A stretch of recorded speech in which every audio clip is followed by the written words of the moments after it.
What do you mean you're not sending any more ships? What?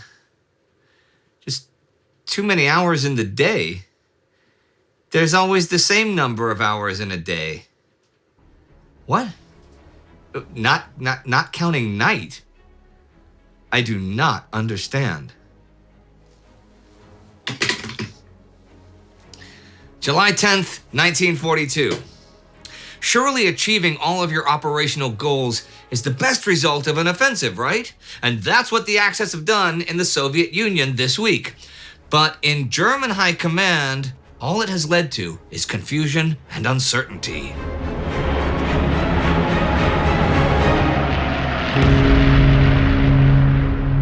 I'm Indy Neidell. This is World War II.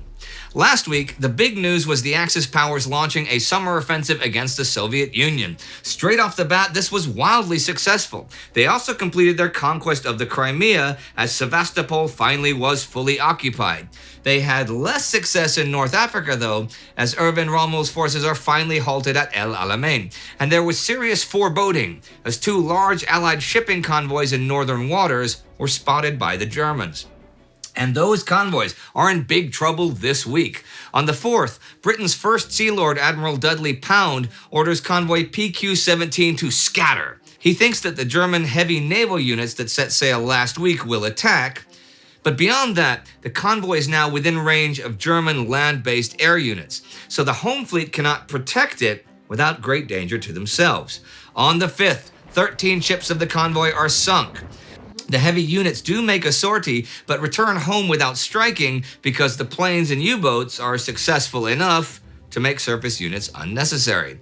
Convoy QP-13 by this time is in the Straits of Denmark between Greenland and Iceland and runs into a friendly minefield, losing 5 merchant ships, a minesweeper, and a Soviet ship carrying the wives and families of Soviet diplomats stationed in London. On the 7th, PQ-17 loses 8 more ships, and it's now being picked off ship by ship.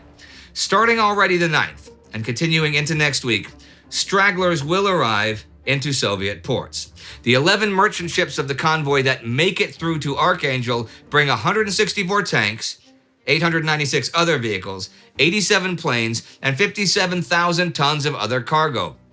The 24 merchant ships that are lost send 430 tanks, 3,350 other vehicles, 210 planes, and 96,000 tons of other stuff to the floor of the sea. Germany loses 5 planes. There will be no more Arctic convoys until there are far fewer hours of daylight. The midnight sun has given the Luftwaffe a great opportunity, and the convoy is a total disaster. Donald Somerville makes an interesting point about the blame game. Although Admiral Pound could not know of the restrictive conditions placed by Hitler on the operation of the German heavy ships, his decision to order the convoy to scatter has probably been premature. The system of control from the Admiralty has not been to blame. Pound has had all the information and the necessary authority to make such a decision because he has access to the latest intelligence. But you know, having intelligence doesn't really matter if you don't use it or don't believe it. Case in point, all the intelligence Joseph Stalin got about the Axis offensive that just began, and which he chose to ignore or disbelieve, which led to huge losses in just the first few days of the attacks. By the 4th, Hermann Hoth's 4th Panzer Army has already reached the River Don in multiple places. This is over 150 kilometers from their starting line last week. 2nd Army is on its left to occupy its defensive position from Livny to Voronezh. They are actually taking some heavy Soviet attacks from the Bryansk front to the north, but they're holding them off. To the right of the panzers, the Hungarian infantry is advancing towards the Don more slowly, but still advancing and protecting the right flank of Army Group Weiss. On the 4th, Hoth crosses the Don and reaches Voronezh. Hoth scopes out the city carefully, and it turns out to be fairly undefended. So on the 5th and 6th, the panzers enter the city. The Hungarians have reached the Don as well by now. Thing is, a bunch of the Soviet units, unlike Hoth's German panzers, are still west of the river. Soviet local command structure has broken down in many places, and there is a serious lack of organized resistance. Well, in front of Hoth at any rate. Stalin has ordered the Soviet 5th Tank Army, fresh and beefed up, to counterattack, and ordered Bryansk Front Commander Filip Golikov to direct that attack from Voronezh. But that can't happen anymore, and the attacks go off piecemeal over the rest of the week, achieving some small local successes, but not changing the general picture at all. I have to point out, though, that while Voronezh itself fell relatively easily enough, the fighting in the vicinity of the city has been fierce and brutal and shows no signs of slowing down. The Bryansk front, by the necessity of being split in half in just a week, is reorganized into a new Bryansk front to operate west of the Don and Voronezh, and the Voronezh front east of the Don and north and south of the city on the 7th. But some German command issues now really come into play here, because Phase 1 of Fall Blau is over. The plan was for the 2nd German, 4th Panzer, and 2nd Hungarian armies, all under temporary command of Maximilian von Weiss, to make for Voronezh, while the 40th Panzer Corps of the 6th Army would come up from the southwest. They'd create a cauldron of Soviet forces in front of the city that the infantry, mainly Hungarian, could handle. The 4th Panzers would take Voronezh, and the 2nd Army would make a defensive screen from Orel to Voronezh to cover the flanks of the Phase 2 attacks to the south down the River Don. Well, job done, and like 10 days faster than they had assumed it would take. Time for Phase 2, except Army Group Commander Fedor von Bock has some issues with the northern sector. I mean, 2nd Army is the northern flank of the operation, and it has been under consistent attack by the Soviets, and not the 1941 model Red Army, the 1942 model, which is still clumsy, but has plenty of armor and heavy weapons and is a persistent threat. And the Germans have been getting recon that the Soviets are putting together new forces across the Don that may become a threat. So is it time for Phase 2? Or Phase 2 as planned? If Bock sends off all of Hoth's armor cruising down the Donetsk-Don corridor, only the 2nd Army will protect its rear, and only the Hungarians its flanks. Having faced the Red Army for a year, Bock is pretty well aware of the danger of leaving Soviet forces intact on his flanks. And he's pretty well aware of the dangers of a massive Soviet armor strike. If one is in the cards, 2nd Army will likely hold, the Hungarians not so likely. So maybe he should only send one corps at a time down south instead of the whole 4th Panzers. Maybe. Bock's hesitation produces a real firestorm from Adolf Hitler. Now, Robert Citino contends that this is not, as is often portrayed, a struggle between Hitler and his staff officers, but something more fundamental. On one side, the traditional German system of command, which was based on the independence of the officer in the field and represented by the army commanders. On the other side was the new dispensation of tight control from the center, represented by Halder and Hitler. And it's important to remember that Army Chief of Staff Franz Halder stands with Hitler in this, as does the General Staff. Back on January 6th, Halder wrote directives to the chiefs of staff of various armies and groups that from then on, they would have a stricter system of command based on what Hitler wants. This after Hitler's halt order had done much to revive the Wehrmacht's fortunes during their December crises. Halder wrote, "The duty of soldierly obedience leaves no room for the sensibilities of lower headquarters. On the contrary, it demands the best and most rapid execution of orders in the sense that the one issuing them intended." This really goes completely against German tradition. And Bock and Hoth over the past 2 weeks have made decisions that certainly fall under the traditional parameters of command, but Hitler and Halder have big problems with that. Fall Blau depends on speed, they contend, like how quickly the 4th Panzers can head south. And it does not depend on taking Voronezh or getting the panzer stuck fighting for it or stampeding towards it, their words, or all this hesitation and plan making. Voronezh is meaningless. So why were you singling it out? Bock can point out the actual passage in Directive 41 that says to occupy Voronezh, but still, as we saw, Hitler flew in the final day of last week and personally warned Bock off of Voronezh. Bach got the impression, though, that he should take it if it was easy to do, but not if it meant a fight for the city. But this week, after it has been taken, Hitler and Halder do not understand why Hoth was so curious in probing it for defenders, or why Bach didn't just leave it to the infantry to do and send all of Hoth's tanks down south. But Hoth and Bach do not understand the way of making war that requires them to get permission for every little thing. That's the way other armies fight, not the Germans. But the Soviets aren't behaving like the Soviets either. They seem to have completely collapsed. Sure, there's that pressure from the north on Second Army, but Hoth has not seen much resistance, and the armies facing Paulus's Sixth Army have basically just dissolved. And those were in positions the Soviets had built up and fortified for months. German flyovers of the whole front just see endless columns of men, vehicles, and horses heading east. So, is it a complete rout?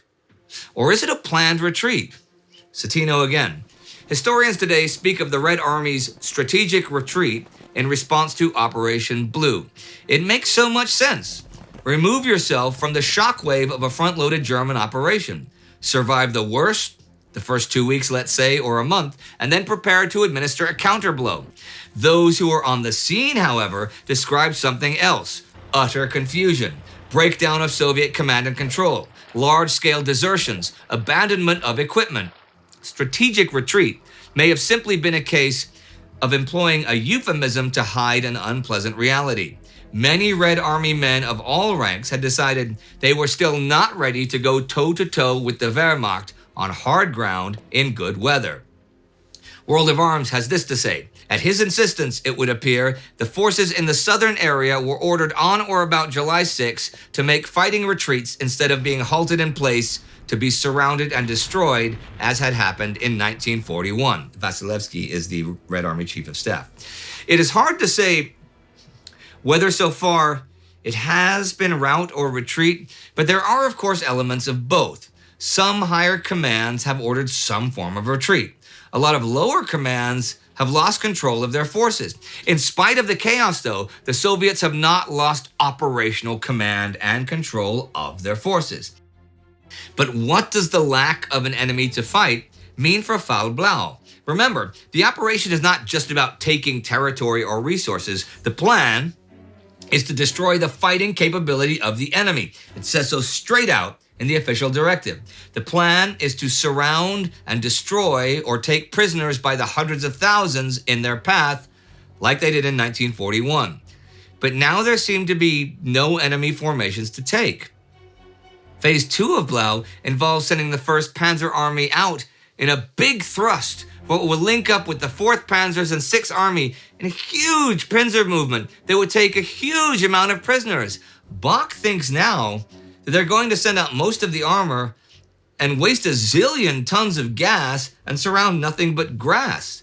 On the 8th, he writes to Halder, "In my opinion, Fall Blau 2 is dead." But Hitler and Halder order it into action, and it kicks off the 9th when Ewald von Kleist's 1st Panzer Army crosses the Donets and heads northeast. Army Group South is now split in two. Group B, under Bach, is the 2nd and 6th Armies and the 4th Panzers. Group A is under Wilhelm List and is the 11th and 17th Armies and the 1st Panzers. We'll see what happens with them and other actions that have already begun in the south next week. Further to the south this week, on the 5th, Erich von Manstein has a victory parade celebrating the capture of Sevastopol. But that whole operation cost the Germans as many as 100,000 casualties and a lot of time. And one wonders not only how necessary it actually was, but also the weird planning involved. Jumping a bit into the future, the 11th Army is soon to be sent way to the north to try and take Leningrad, which seems kind of odd, to have an entire army of yours on trains at just the moment you're making your big offensive. But anyhow, Army Group South was considered to be strong enough to take the Caucasus in Fall Blau, and that, by necessity, involves taking the entire Soviet Black Sea coast, right? But once you'd taken that, then any Soviet forces at all on the Crimean Peninsula are doomed anyhow. So it doesn't seem that all the recent fighting for Kerch and Sevastopol was entirely necessary, really. But way further south, there are other Germans still fighting this week.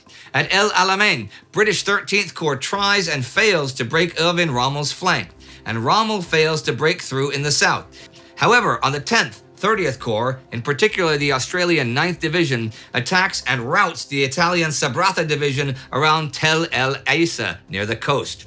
30th Corps is now under William Ramsden's command, by the way. As we saw last week, Rommel is now on the defensive to regroup. This could mean real trouble for the Axis, though. See, the plan until a couple weeks ago was that the capture of Tobruk would lead to 6 weeks of resupply and consolidation. But Rommel kept advancing, and the German and Italian supply chains are now in a dire state. Sure, they captured tons and tons of Allied supplies, but you still have to distribute them, and that takes time. And time is something they might not have.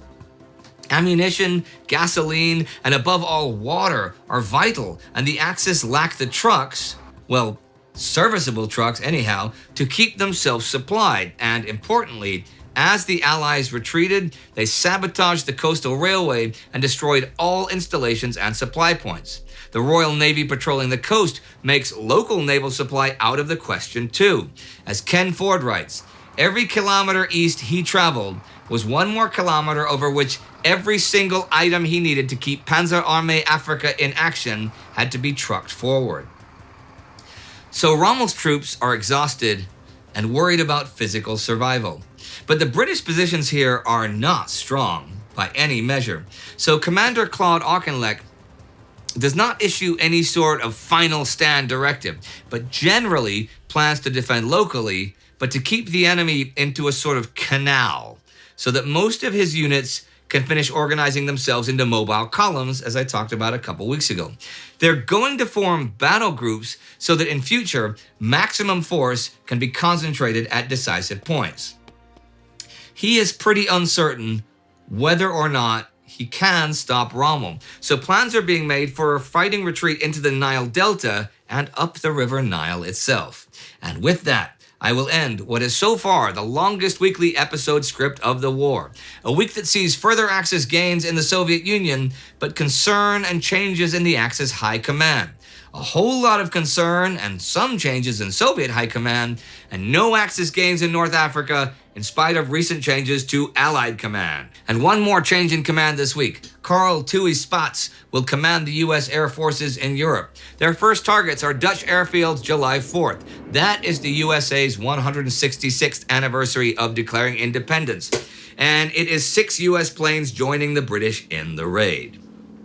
So, German command and organization has changed a bit, as it has quite often the past 6 months or so, with leaders losing their posts or being reassigned. Soviet command keeps changing all the time since last June, as new fronts are organized and generals are removed or shuffled around. The idea, of course, is to be more efficient and to fight better. But I wonder.